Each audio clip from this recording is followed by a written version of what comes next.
আসসালামু আলাইকুম রহমতুল্লাহি ওবরাকাতু। আলহামদুলিল্লাহি রাব্বিল আলামিন ওয়াসসালাতু ওয়াসসালামু আলা রাসূলিহি ওয়া আলা আলিহি ওয়া আসহাবিহি আজমাইন, আম্মা বা'দ। সুপ্রিয় দর্শক, আজকে আমি আপনাদের সম্মুখে যে বিষয়টি নিয়ে আলোকপাত করতে চাই তা হচ্ছে মুহাম্মদ সাল্লাল্লাহু আলাইহি ওয়াসাল্লাম সম্পর্কে বাইবেলে কী বলা হয়েছে। পূর্বের একটি ভিডিওতে আমি খ্রিস্টানদের ধর্মগ্রন্থ বাইবেল থেকেই প্রমাণ দিয়েছিলাম যে ঈসা আলাইহিস সালাম তথা খ্রিস্টানদের যিশু যাকে বলা হয় তিনি ঈশ্বর ছিলেন না, ঈশ্বরের পুত্র ছিলেন না, বরং তিনি ছিলেন একজন ঈশ্বর প্রেরিত রাসূল এবং তিনি মানুষকে দাওয়া দিয়েছেন এক ঈশ্বরের ইবাদতের জন্য। আজকে আমি আপনাদের সম্মুখে বাইবেল থেকেই বলবো যে মুহাম্মদ সাল্লাল্লাহু আলাইহি ওয়াসাল্লাম সম্পর্কে বাইবেলে কি বলা হয়েছে। পবিত্র কোরআনে আল্লাহ সুবহানাহু ওয়া তাআলা মোট 25 জন নাবী বা রাসূলদের নাম উল্লেখ করেছেন, কিন্তু এমন বহু নাবী বা রাসূলের নাম পবিত্র কোরআন উল্লেখ করেনি। তবে কোরআন আমাদেরকে বলে তাদের উপরে আমাদেরকে ঈমান আনতে হবে, আর এটাই হচ্ছে ঈমানের একটি রুকুন। আমরা নবী মুহাম্মদ সাল্লাল্লাহু আলাইহি ওয়াসাল্লাম পূর্বে যত নবী বা রাসূল চলে গেছে সকলের উপরে বিশ্বাস করি, সকলের প্রতি আমরা ঈমান এনেছি যে তারা ছিলেন সত্য নবী এবং রাসূল। যেমন ইব্রাহিম আলাইহিস সালামের কথা পবিত্র কোরআনে উল্লেখ করা হয়েছে, একইভাবে তা বাইবেলের মধ্যে উল্লেখ করা হয়েছে, ওল্ড টেস্টামেন্ট কিংবা নিউ টেস্টামেন্ট। একইভাবে পবিত্র কোরআনে উল্লেখ করা হয়েছে দাউদ আলাইহিস সালামের কথা, যা বাইবেলের মধ্যে উল্লেখ করা হয়েছে। পবিত্র কোরআনে উল্লেখ করা হয়েছে ঈসা আলাইহিস সালামের কথা, যা বাইবেলে স্পষ্ট বলেছে। পবিত্র কোরআনে উল্লেখ করা হয়েছে মুসা আলাইহিস সালামের কথা, যা বাইবেলে উল্লেখ করা হয়েছে। পবিত্র কোরআনে বলা হয়েছে সুলাইমান আলাইহিস সালামের কথা, যা বাইবেলে উল্লেখ করা হয়েছে। পবিত্র কোরআনে উল্লেখ করা হয়েছে নবী নূহ আলাইহিস সালামের কথা, যা বাইবেলে উল্লেখ করা হয়েছে। এমনকি পবিত্র কোরআনে উল্লেখ করা হয়েছে ইসহাক ইয়াকুব আলাইহিস সালামের কথা, পবিত্র কোরআনে কথা বলেছে, এমনকি একইভাবে বাইবেলের কথা বলেছে। তাহলে পবিত্র কোরআনে উল্লেখিত যে সমস্ত নবীর নাম বাইবেলে সেই সমস্ত নবীর নাম যখন আসছে আমরা সেগুলোকে বিশ্বাস করছি, তারাও পূর্বের নবীদেরকে বিশ্বাস করে। তবে তাদের ধর্মগ্রন্থে মুহাম্মদ সাল্লাল্লাহু আলাইহি ওয়াসাল্লাম সম্পর্কে যা কিছু বলা হয়েছে এটাকে তারা বিশ্বাস করছে না। এর পিছনে কারণ কি? যদি তারা পিছনের নবীগুলোকে মেনে নেয় তার আগামীতে যিনি আসছে তাকে তারা মারবে না কেন, যদি তার বিষয় স্পষ্ট বাইবেলের মধ্যে উল্লেখ করা থাকে? একটি বড় আশ্চর্যের বিষয়, পবিত্র কোরআনে মাত্র 4 স্থানে মুহাম্মদ সাল্লাল্লাহু আলাইহি ওয়াসাল্লামের নাম ধরে উল্লেখ করা হয়েছে, মাত্র 4টি আয়াতে। যা উল্লেখ করা হয়েছে সূরা আল ইমরানের 144 নম্বর আয়াতে, এবং উল্লেখ করা হয়েছে সূরা আহজাবের 40 নম্বর আয়াতে, সূরা মুহাম্মাদের 2 নম্বর আয়াতে এবং সূরা ফাতহার 29 নম্বর আয়াতে। এখানে মুহাম্মদ সাল্লাল্লাহু আলাইহি ওয়াসাল্লামকে মুহাম্মদ এই শব্দ দ্বারা সম্বোধন করা হয়েছে। আর সূরা সাফের 6 নম্বর আয়াতে বলা হয়েছে যে ঈসা আলাইহিস সালাম তিনি তার কওমকে বলছে আমার পরে একজন ব্যক্তি আসবেন যার নাম হলো আহমদ। সেখানে ভবিষ্যৎবাণীর কথা উল্লেখ করা হয়েছে। তাহলে সর্বমোট পবিত্র কোরআনে মাত্র 5 স্থানে মুহাম্মদ সাল্লাল্লাহু আলাইহি ওয়াসাল্লামের নাম উল্লেখ করা হয়েছে, 4 স্থানে মুহাম্মদ এবং 1 স্থানে আহমদ। কিন্তু মজার বিষয় হলো যে বাইবেলে উল্লেখ করা হয়েছে এর থেকে বেশি মুহাম্মদ সাল্লাল্লাহু আলাইহি ওয়াসাল্লাম সম্পর্কে ভবিষ্যৎবাণী। আর ঈসা আলাইহিস সালামের কথা পবিত্র কোরআনে উল্লেখ করা হয়েছে প্রায় 25 স্থানে ঈসা আলাইহিস সালাম বলে। এখন বিষয় হলো যে মুহাম্মদ সাল্লাল্লাহু আলাইহি ওয়াসাল্লামের বিষয়ে বাইবেলে যে সমস্ত ভবিষ্যৎবাণী করা হয়েছে তা কেমন? যদি এটা প্রমাণ হয়ে যায় তাহলে খ্রিস্টানদেরকে আমি আগে প্রমাণ দিয়েছি খ্রিস্টানের ধর্মগ্রন্থ থেকে যে এক ঈশ্বরকে মানতে হবে, এটা হচ্ছে যীশু খ্রিস্টের মূল বক্তব্য। আর আজকের প্রমাণ দেব যে শেষ নবী যিনি আসছেন যার নাম মুহাম্মদ, তাকে আমাদেরকে আনুগত্য করতে হবে, তার প্রমাণ দিব। তাতে আমাদের কি হবে? এতে একত্ব থাকবে, এতে আমাদের ইউনিটি থাকবে, এবং আমরা এক ঈশ্বরের যদি ইবাদত করি এবং মুহাম্মদ সাল্লাল্লাহু আলাইহি ওয়াসাল্লামকে মেনে চলি আমাদের মধ্যে কোনো ভেদাভেদ এবং সমস্যা থাকে না। আসুন আমরা বাইবেল থেকে উদ্ধৃতি দিই, বাইবেল থেকে আমরা খুঁজে দেখি যে মুহাম্মদ সাল্লাল্লাহু আলাইহি ওয়াসাল্লাম সম্পর্কে কী বলা হয়েছে। আপনি যদি বাইবেলে নিউ টেস্টামেন্ট পড়েন সেখানে আপনি দেখবেন এমন বহু অনুচ্ছেদ রয়েছে যেখানে মুহাম্মদ সাল্লাল্লাহু আলাইহি ওয়াসাল্লাম সম্পর্কে ভবিষ্যৎবাণী করা হয়েছে। যেমন এক টানা গসপেল অফ জনের 16 নম্বর অধ্যায়ে উল্লেখ করা হয়েছে 7 নম্বর অনুচ্ছেদ থেকে 15 নম্বর অনুচ্ছেদ। এখানে মুহাম্মদ সাল্লাল্লাহু আলাইহি ওয়াসাল্লাম সম্পর্কে উল্লেখ করা হয়েছে টানা কয়েকটি আয়াতে। গসপেল অফ জন 16 নম্বর অধ্যায় অনুচ্ছেদ নম্বর 7 থেকে 15।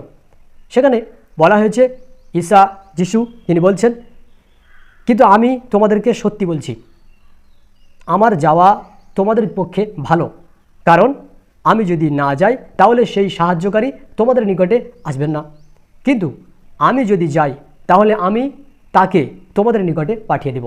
এখানে তাকে বলতে কাকে বলা হচ্ছে?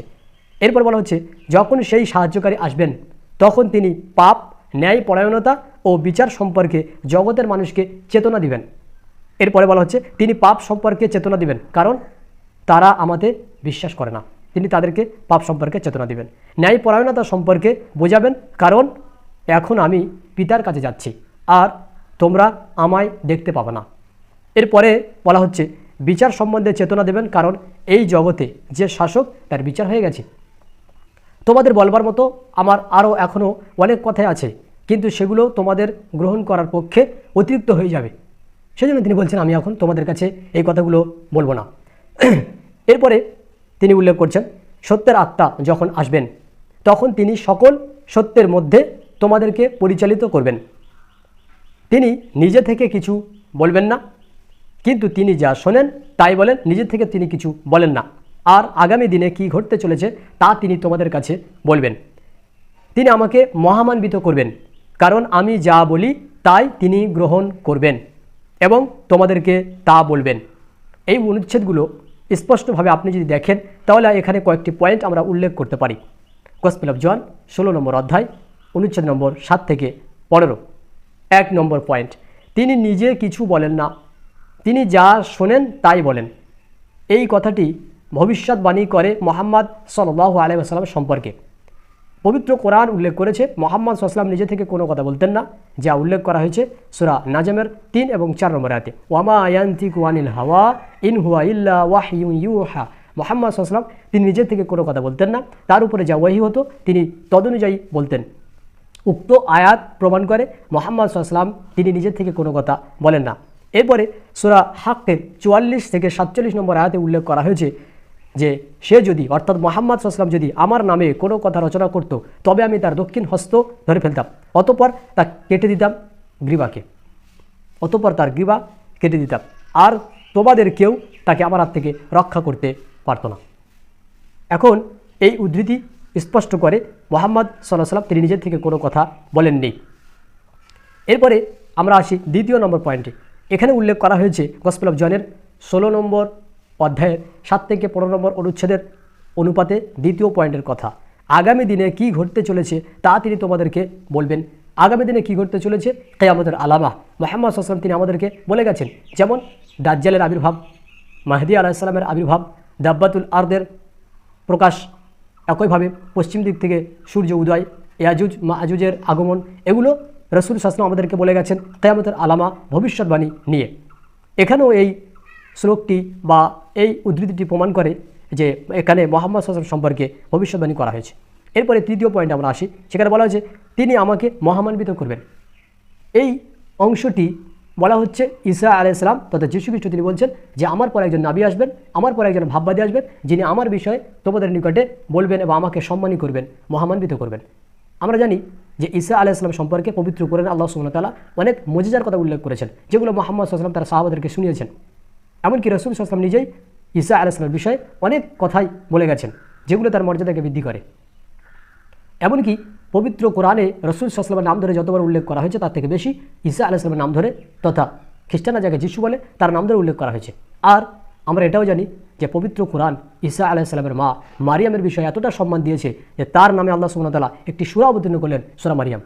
তাহলে এখানে ঈসা আলাইহিস সালামের মর্যাদাকে রাসূল সাল্লাল্লাহু আলাইহি ওয়াসাল্লাম বাড়িয়েছেন, তার মর্যাদাকে উচ্চ করেছেন। এই উদ্ধৃতিও প্রমাণ করে যে ঈসা আলাইহিস সালাম তিনি নিজে বলছেন, যীশু খ্রিস্ট নিজে বলছেন তিনি আসবেন, তিনি আমাকে মহিমান্বিত করবেন। সুতরাং এই যে অবস্থান, এই যে উদ্ধৃতিগুলোর ভবিষ্যৎ, তাহলে আমরা দেখতে পাচ্ছি তিনি হচ্ছেন মুহাম্মদ সাল্লাল্লাহু আলাইহি ওয়াসাল্লামের বিষয়ে এখানে যথেষ্টভাবে কথা বলা হয়েছে। এরপরে তিনি বলছেন একেবারে 16 নম্বর অধ্যায়ের 7 নম্বর অনুচ্ছেদে একটি অংশে বলা হয়েছে যে আমি না গেলে তিনি আসবেন না, আমি না গেলে তিনি আসবেন না। ঈসা আলাইহিস সালাম তিনি যখন যাবেন, যীশু খ্রিস্ট তিনি যখন চলে যাবেন, তারপরে আসবেন সেই ভাববাদী। এখন তিনি কে? পবিত্র আত্মা তো সর্বদা থাকে, পবিত্র আত্মা তো কোনোদিন বিলীন হয় না।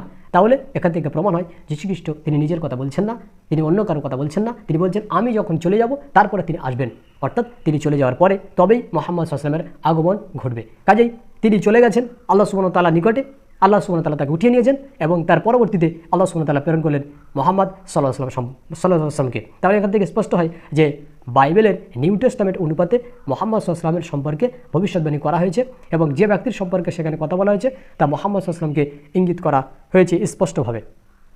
এরপরে আপনি যদি দেখেন পুরাতন বাইবেল, ওল্ড টেস্টামেন্ট, যেটাকে বলা হয় যে এখানে মুসা আলাইহিস সালামের কথা বা মুসা আলাইহিস সালামের উপর অবতীর্ণ যে কিতাব সেটাকে বলা হচ্ছে ওল্ড টেস্টামেন্ট। এবং অনেক বিদ্বান বলেছেন যে ওল্ড টেস্টামেন্টের প্রথম যে 5টি অধ্যায় এটি তাওরাতের অংশ, তবে এখানে উলামারা কথা বলেছেন, কিছু বিদ্বানের কথা বলেছেন। এরপর আমি আসি যে ওল্ড টেস্টামেন্টে কী বলা হয়েছে মুহাম্মদ সাল্লাল্লাহু আলাইহি ওয়াসাল্লাম সম্পর্কে। মোসেস বলছেন, প্রভু তোমাদের ঈশ্বর, প্রভু হলেন তোমাদের ঈশ্বর, তোমাদের জন্য একজন ভাববাদী পাঠাবেন, তোমাদের নিজের লোকদের মধ্য থেকে এই ভাববাদী আসবে, তোমাদের নিজের লোকদের মধ্য থেকে এই ভাববাদী আসবে, তোমাদের নিজেদের লোক, সে আমার মতোই হবে। পয়েন্টগুলো মনে রাখবেন, সে আমার মতো হবে এবং তোমরা অবশ্যই এই ভাববাদীর কথা শুনবে। কে বলছে? মুসা আলাইহিস সালাম। তিনি তার কওমকে বলছেন যে প্রভু তোমাদের ঈশ্বর, তোমাদের জন্য একজন ভাববাদী পাঠাবেন, তোমাদের নিজেদের লোকদের মধ্য থেকে এই ভাববাদী আসবেন এবং সে আমার মতো হবে। আর সেই ভাববাদী তোমাদের কাছে যখন আসবে তোমরা সেই ভাববাদীর কথা শুনবে। বুক অফ ডিউটোনমি উল্লেখ করা হয়েছে 18 নম্বর অধ্যায়ের 15 নম্বর অনুচ্ছেদে। এরপরে দেখি বুক অফ ডিউটোনমি 18 নম্বর অধ্যায় 17 নম্বর অনুচ্ছেদে বলা হয়েছে, প্রভু আমাকে বলেছিলেন তারা যা বলেছে তা যথার্থ। এরপরে দেখেন বুক অফ ডিউটোনমি 18 নম্বর অধ্যায়ের 18 নম্বর অনুচ্ছেদে বলা হয়েছে, আমি তাদের কাছে তোমার মতোই একজন ভাববাদী পাঠাবো, আমি তাদের কাছে তোমার মতোই একজন ভাববাদী পাঠাবো, তোমার মতোই। অর্থাৎ এখানে মুসা আলাইহিস সালামকে ইঙ্গিত করে বলা হচ্ছে, মোসেসকে ইঙ্গিত করে বলা হচ্ছে তোমার মতো একজন ভাববাদী পাঠাবো, আর এই ভাববাদী তাদের লোকদের মধ্য থেকেই একজন হবে। সে যে কথা বলবে সেটা আমি তাকে বলে দেব, আমি যা আদেশ করি তার সমস্ত কিছু সে লোকদেরকে বলবে। অর্থাৎ মুহাম্মদ সাল্লাল্লাহু আলাইহি ওয়াসাল্লাম সম্পর্কে এখানে বলা হচ্ছে কিনা আমরা ভবিষ্যতে আগামী স্টেপে এই বিষয়ে আলোচনা করছি। এখন যেটা বলছি এরপরে আমরা ওটাকে আলোচনা করব। এখন সেখানে বলা হচ্ছে কি যে আমি তাকে যা বলবো তাই বলবে এবং তোমাদেরকে যা আদেশ করবে সেগুলো আমি বলে দিয়েছি এমন আদেশ। এটা উল্লেখ করা হয়েছে গসপেল বুক অফ ডিউটোনমি 18 নম্বর অধ্যায়ের 18 নম্বর অনুচ্ছেদে। এরপর দেখবেন উল্লেখ করা হয়েছে বুক অফ ডিউটোনমি 18 অধ্যায়ের 19 অনুচ্ছেদে বলা হয়েছে এই ভাববাদী আমার জন্যই বলবে এবং যখন সে কথা বলবে যদি কোনো ব্যক্তি আমার আদেশ না শোনে তাহলে আমি সেই ব্যক্তিকে শাস্তি দেব, এবং যদি কোনো ব্যক্তি আমার আদেশ না শোনে তাহলে আমি সেই ব্যক্তিকে শাস্তি দেব। এরপরে দেখবেন উল্লেখ করা হয়েছে বুক অফ ইসায়া উদ্ধৃতিটি আরও চমকপ্রদ, আশ্চর্যকর। সেখানে বলা হয়েছে বুক অফ ইসায়ার 29 নম্বর অধ্যায়ের 12 নম্বর অনুচ্ছেদে বলা হয়েছে তুমি কাউকে বইটি পড়তে দিতে পারো এবং যে পড়তে পারে না সেই লোকটিকে যদি বলা হয় যে বইটি পড়ো, তখন সে উত্তরে বলবে আমি পড়তে পারি না, কারণ কিভাবে বইটি পড়তে হয় তা আমার জানা নেই। এটা কে বলবে? যদি তুমি তাকে বইটি পড়তে দাও। এমন কোন নবী আছে যে নবীকে বলা হয়েছে কিতাব পড়ো আর সেই নবী বলেছেন আমি পড়তে জানি না, যে নবীকে বলা হয়েছে পড়ো আর সেই নবী বলেছে আমি পড়তে জানি না? স্পষ্ট এখানে বাক্যগুলো এখন আমরা পয়েন্টে সাজাই। বুক অফ ডিউটোনমির যে উদ্ধৃতিগুলো এখানে উল্লেখ করা হলো সেই উদ্ধৃতিগুলো আমরা একটু দেখে নিই, যাচাই করে নিই সেগুলোকে নিয়ে। প্রথম বুক অফ ডিউটোনমি 18 অধ্যায়ের 15 নম্বর অনুচ্ছেদ থেকে শুরু করে শেষ হলো বুক অফ ডিউটোনমি 18 নম্বর অধ্যায়ের 19 নম্বর অনুচ্ছেদ এবং বুক অফ ইসায়ার মধ্যে উল্লেখ করা যায় 29 নম্বর অধ্যায়ের 12 নম্বর অনুচ্ছেদে। সেখানে বলা হয়েছে কি সে আমার মতো হবে, তোমরা অবশ্যই এই ভাববাদীর কথা শুনবে, সে আমার মতো হবে। মোসেস বলছেন আমার মতো হবে, অর্থাৎ যিনি আসবেন তিনি হচ্ছেন মোসেসের মতোই। কিন্তু যিশু খ্রিস্ট মোটেও মোসেসের মতো ছিলেন না। যদি কেউ বলে এখানে যিশুর কথা বলা হয়েছে তাহলে তার যদি আপনি ভালো করে গবেষণা করেন তাহলে দেখবেন যে যিশু খ্রিস্ট মোটেও মোসেসের মতো ছিলেন না। মোসেস ছিলেন একজন রাসূল এবং একজন শাসক, কিন্তু যিশু কোনো শাসক ছিলেন না। তবে মুহাম্মদ সাল্লাল্লাহু আলাইহি ওয়াসাল্লাম তিনি ছিলেন একজন রাসূল এবং তিনি ছিলেন একজন শাসক। তাহলে মুহাম্মদ সাল্লাল্লাহু আলাইহি ওয়াসাল্লামের এই বিষয়, এই বৈশিষ্ট্যটি মিলে যায় মোসেসের সঙ্গে, মুসা আলাইহিস সালামের সঙ্গে। মোসেস এবং মুহাম্মদ সাল্লাল্লাহু আলাইহি ওয়াসাল্লাম দুজনেই অন্যায়কারীদের মৃত্যুদণ্ড দেওয়ার ক্ষমতা রাখতেন, কিন্তু যিশু এই ক্ষমতা রাখতেন না। মোসেস এবং মুহাম্মদ সাল্লাল্লাহু আলাইহি ওয়াসাল্লাম এর মৃত্যু হয় স্বাভাবিকভাবে, তবে ঈসা আলাইহিস সালামকে উঠিয়ে নেওয়া মুসলিমদের দৃষ্টিতে এবং ঈসা আলাইহিস সালামের ক্রুশবিদ্ধ হওয়া খ্রিস্টানদের দৃষ্টিতে মোটেও স্বাভাবিক ঘটনা নয়, এটা একটি অলৌকিক ঘটনা ছিল। তাহলে এখানে মোসেসের সঙ্গে যীশু খ্রিস্টের এই বিষয়টি কখনোই মেলে না, কিন্তু মুহাম্মদ সাল্লাল্লাহু আলাইহি ওয়াসাল্লামের মৃত্যু স্বাভাবিক এবং তা ছিল মোসেসের সঙ্গে মিলে যাওয়ার একটি অংশ। সুতরাং এই সমস্ত ভবিষ্যৎবাণীগুলি যীশু খ্রিস্টকে কখনোই মোসেস বোঝাচ্ছেন না, বরং বোঝাচ্ছে যে ব্যক্তি সম্পর্কে তিনি হলেন মুহাম্মদ সাল্লাল্লাহু আলাইহি ওয়াসাল্লাম। এবং বুক অফ ইসায়ার 29 নম্বর অধ্যায়ের 12 নম্বর অনুচ্ছেদে যেখানে উল্লেখ করা হয়েছে যে তাকে একটি কিতাব দেওয়া হবে আর বলা হবে পড়ো, আর যে ব্যক্তি পড়তে জানে না সেই ব্যক্তি বলবে যে আমি পড়তে পারি না। কেন, কীভাবে পড়তে হয় আমার জানা নেই।